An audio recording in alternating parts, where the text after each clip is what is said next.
ਇਹ ਕਮਰਾ ਕੁਆਟਰ ਲਿਆ ਜੀ ਕਿਰਾਏ ਤੇ 3000 ਰੁਪਇਆ 2500 ਰੁਪਇਆ ਕਿਰਾਇਆ ਦੇਈਦਾ ਇਹਦਾ। ਤੇ ਮਤਲਬ ਕੋਈ ਨਹੀਂ, ਚਣਿਆਂ ਦਾ ਕੰਮ ਕਰੀਦਾ ਸੀ। ਅਚਾਨਕ ਬਿਮਾਰ ਹੋ ਗਿਆ, ਮੁੜ ਕੇ ਨਹੀਂ ਮਤਲਬ ਦਵਾਈ ਸ਼ਵਾਈ ਜਾਂਦੀ ਨਹੀਂ, ਆਰਾਮ ਆਇਆ। ਜਿਹੜੇ ਕੋਲ ਪੈਸੇ ਆਏ ਸੀ ਉਹ ਵੀ ਲਾ ਬੈਠੇ ਆ, ਮਤਲਬ ਕੋਈ ਸ਼ੈ ਨਹੀਂ ਆ ਕੋਲ। ਹੁਣ ਇਹੋ ਸੋਚਣੇ ਆ ਵੀ ਚਲੋ ਨਿਜ਼ਾਮ ਚੱਲ ਜਾਏ ਇੱਕ ਵਾਰ ਦੁਬਾਰਾ ਫੇਰ।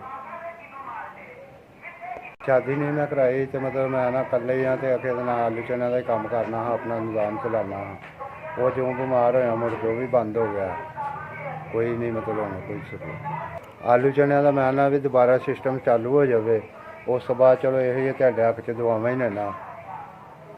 ਸ਼ਾਦੀ 'ਚ ਬਾਲ ਬੱਚਾ ਕੋਈ ਨਹੀਂ ਹੈਗਾ, ਮੈਂ ਨਾ ਇੱਥੇ ਇਕੱਲਾ ਹੀ ਰਹਿਣਾ ਵਾਂ। ਇਹਦਾ ਕੁਆਟਰ ਲਿਆ ਕਿਰਾਏ ਤੇ 3000-2500 ਕਿਰਾਇਆ ਦੇ। ਮੈਂ ਕਾਮੋਗੀ ਦਾ ਰਹਿਣ ਵਾਲਾ, ਇੱਥੇ ਪਰਦੇਸੀ ਬੰਦਾ ਵਾ, ਮਕਾਨ ਕਿਰਾਏ ਤੇ ਲਿਆ ਹੋਵੇ। ਆ ਬਿਮਾਰ ਹੋਣ ਨਾਲ ਸਾਰਾ ਕੁਛ ਨਿਜ਼ਾਮ ਖਰਾਬ ਹੋ ਗਿਆ।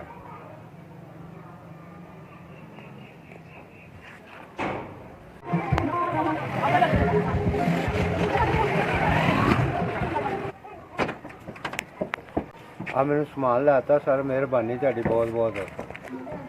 ਆ ਸਾਰਾ ਸਮਾਨ ਲਿਆ ਸਾਰਾ ਆਪਣੀ ਮਰਜ਼ੀ ਨਾਲ, ਮੈਂ ਜਿਹੜਾ ਜ਼ਰੂਰਤ ਸੀ ਮੈਨੂੰ 3000-3200 ਦਾ ਸਮਾਨ ਆਇਆ ਤੇ ਭਲਾ ਹੋਵੇ ਉਹਦਾ ਸ਼ੁਕਰੀਆ, ਮਿਹਰਬਾਨੀ। ਆ ਹੁਣ ਤੁਸੀਂ ਸਮਾਨ ਲਿਆਤਾ ਮੈਨੂੰ, ਮੈਂ ਬਹੁਤ ਖੁਸ਼ ਹਾਂ। ਆ ਜਿੰਨੇ ਵੀ ਕੀਤਾ ਜੀ ਅੱਲਾਹ ਤਾਲਾ ਉਹਦਾ ਭਲਾ ਕਰੇ।